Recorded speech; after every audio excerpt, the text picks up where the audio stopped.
Saya paling gak setuju hamba Tuhan kalau sakit masukin di sosial media, mukanya digini-giniin, kasih infus di sininya. Kata-kata pertama tuh empati, tolong doakan saya sedang sakit. Kalimat berikutnya nggak enak, jika Anda digerakkan Tuhan. Inilah BCA Mandiri BN.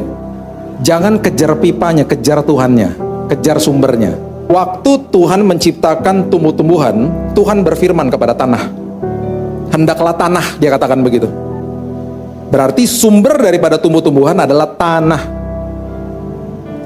Kalau tumbuh-tumbuhan itu dicabut, dipisahkan dari sumbernya, mati nggak? Mati. Jadi kangkung rebus, jadi brokoli rebus. Pertanyaan berikutnya, kepada siapa Tuhan berfirman ketika dia menciptakan ikan-ikan yang ada di bawah air? Tuhan berfirman kepada air. Berarti ikan sumbernya air. Ikan dipisahkan dari sumbernya, mati nggak? Mati. Jadi gurame bakar, jadi sushi, jadi santapan kita. Kepada siapa Tuhan berfirman ketika dia menciptakan binatang liar dan binatang melata? Itu Tuhan berfirman kepada bumi. God spoke to the earth. Itu sebabnya binatang-binatang ini kalau dipisahkan dari habitatnya, dari sumbernya, mati nggak? Mati. Kepada siapa Tuhan berfirman ketika dia menciptakan saudara dan saya? Tuhan tidak berfirman kepada tanah, Tuhan tidak berfirman kepada air, Tuhan tidak berfirman kepada bumi, Tuhan berfirman kepada dirinya sendiri. Let us make man. Itu sebabnya sumber kita adalah Tuhan. Berani-berani terpisah dari sumbernya, kita nggak berfungsi. Tapi Pak, kan kita dibuat dari debu tanah, itu bahan baku, bukan sumber. Sumbernya Tuhan. Manusia dipakai sama Tuhan untuk jadi pipa. Pekerjaan dan usaha kita menjadi pipa ketika kita dapat uang untuk membiayai menafkahi kehidupan kita misalnya. Jangan dikejar itunya. Itu pipanya yang Tuhan pakai untuk memberikan kita keuangan. Kejar sumbernya, jangan kejar pipanya. Istri saya nutup asuransi saya sebelum saya sakit. Dia buka asuransi yang baru. Harusnya asuransi yang lama jangan ditutup, karena asuransi yang baru kalau dibuka pasti ada masa tunggu. Masa tunggunya saya 90 hari. Asuransi yang lama ditutup dengan pengertian bahwa suami saya sehat-sehat aja, nyantai aja, saya mau save uang aja. Tiba-tiba saya jatuh sakit. Saya terdiagnosa kanker di hari ke-76. Berarti punya asuransi, tapi asuransinya nggak cover. Itu sampai dia nyesel senyesal-nyeselnya. Tuhan, kenapa Tuhan? Tuhan nggak kasih saya hikmat. Kalau gitu kan saya nggak tutup asuransi yang dulu. Saya menikah dengan orang yang tidak ngerti bahwa dia itu sudah diberikan iman sama Tuhan. Nggak pernah bertumbuh karena pakai logika. Sampai di dalam doanya dia bilang gini sama Tuhan, Tuhan, kalaupun suami saya sakit, kenapa nggak 14 hari lagi? 14 hari lagi ke cover tuh Tuhan. Saya pas dia dengar dia doa gitu, ya jangan doa gitu lah. Kalau bisa ya saya jangan sakit sekali ya, 14 hari lagi. Karena saking frustasinya. Saya sempat nanya sama dokter di Singapura, DP-nya berapa? Gak berani nanya semuanya. Waktu dokter kasih tahu DP-nya, saya sampai melongo. Saya cuma bilang gini sama Tuhan, kejar sumbernya, jangan pipanya.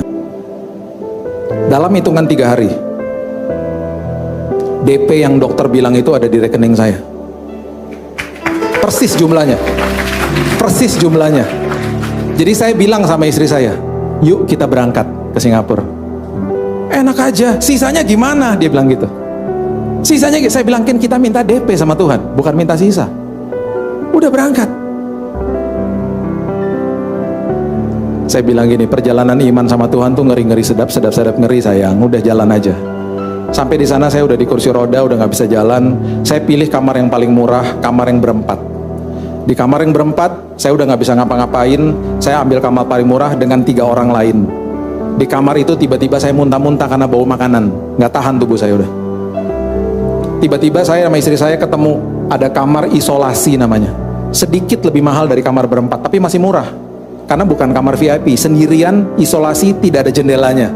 Kita bilang, dok, mau dong kamar itu dok. Dokter bilang apa? Udah habis Pak, itu kamar sangat-sangat laku. Karena sendirian dan murah. Saya bilang sama istri saya, udah tenang aja, kita doa aja. Tiba-tiba nggak sampai 5 jam, suster masuk ke kamar saya, bilang gini, Pak, kami sudah sepakat rumah sakit, Bapak diberikan kamar nomor 3 di ujung lantai 8 ini Pak. Itu namanya suite room. Kalau di hotel tuh presidential suite pak. Saya bilang gini, nggak mau. Suster nggak ngerti, saya tuh nggak minta kamar itu, ntar bayarnya gimana? Salah ngerti, saya minta kamar isolasi yang murah kok. Tunggu pak, tunggu. Bapak yang nggak ngerti, tunggu dulu, saya belum selesai katanya. Pak, di rumah sakit itu ada VIP, VVIP suite room. Bapak dapat kamar itu kan? Nah, gini loh pak, kita kasih bapak, karena kamar VVIP juga udah full pak. Kita kasih kamar itu buat bapak karena itu yang tersisa pak, karena memang paling mahal. Kita kasih, bapak bayarnya yang kamar isolasi tadi pak, yang murah itu. Oh ya mau kalau gitu, saya bilang. Oh ya mau. Setelah selesai berobat di sana, saya baru tahu ternyata itu kamar dipakai sama raja-raja dari Timur Tengah. Kenapa? Billy Lantang dikasih kamar itu karena saya anaknya raja, anak raja. Waktu saya dengar suster ngomong begitu, yang tadinya masuk rumah sakit udah di kursi roda, karena hormon adrenalin ya, saya langsung bangkit loh, punya tenaga loh. Ya, saya telepon istri saya, dia lagi beli makanan nggak naik-naik, saya tarik tuh koper saya, jalan saya begini di lantai 8. Susternya panik, kursi roda, saya bilang minggir, mana kamarnya? Kenapa saya buru-buru? Supaya rumah sakit nggak ganti pikiran. Dikasih yang bagus, jangan tunda-tunda, buruan masuk. Saya buka kamarnya, saya terkesima karena toiletnya pun karpet semua. Sampai saya bilang, Tuhan, tidur di toilet juga nggak apa-apa Tuhan. Saking bagusnya toiletnya. Rupanya Tuhan mau kirim 80 orang ke rumah sakit. Dikasih kamar yang luar biasa. Semua kamar penuh karena Tuhan mau kasih yang terbaik. Sengaja digituin, semuanya Tuhan lakukan sangat indah. Selesai, Bapak Ibu sudah tahu, dalam 1 bulan dokter nyatakan nggak ditemukan kansernya, selesai, habis. Setelah 2,5 bulan mau tanya tagihan akhir, kami deg-degan karena DP-nya tuh 3 hari udah habis. Kita deg-degan sampai mau tanya tagihan akhir sebelum keluar dari rumah sakit, kita sampai perjamuan 2 kali untuk menenangkan diri. Hari terakhir istri saya ke bawah ngecek tagihan. Dia ngecek tagihan, dengan naik-naik lama banget, makin nervous saya.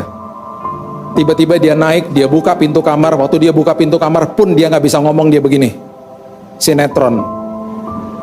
Saya tanya, berapa sayang? Dia diem nggak bisa ngomong. Aduh, makin lemes saya. Dia mendekat, dan dia bisikin saya, nggak bisa ngomong dia udah.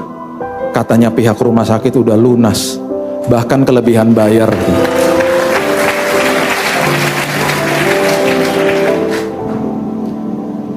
Kelebihan bayar itu waktu kami pulang ke Indonesia, saya bukan dinyatakan sembuh, saya bawa uang kelebihan. Sampai-sampai kita ini bisa telepon teman-teman kita yang sedang sakit, kita tabur uangnya. Kita cari ketemu teman yang sakit jantung di Pineng, saya bilang istri saya, tabur semuanya. Kasih mereka udah, ini dari Tuhan kita kembalikan untuk mereka. Di hari terakhir sebelum saya mau pulang, saya cek travel, tiket paling murah saya nggak pernah lupa, 600.000. Baru saya mau klik, telepon berdering. Istri saya dapat telepon dari teman baiknya. Ci, lu kapan balik? Besok. Udah beli tiket? Ya ini baru mau beli tiket. Jangan. Kenapa? Aku ini frequent flyernya SQ. Aku punya tiket jatah, tiket gratis banyak minta ampun. 2 bulan lagi hangus. Dan aku bisa kasih kepadamu katanya. Minta namanya.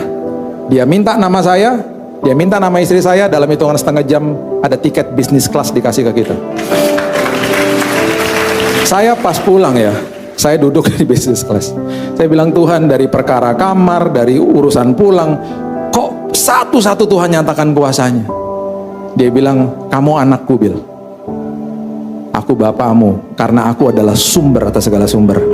Karena kamu kejar aku, kamu kejar sumbernya, aku nyatakan hidupku padamu. Waktu saya pulang, banyak orang katakan, Bil, kamu dapat mujizat kesembuhan. Bukan.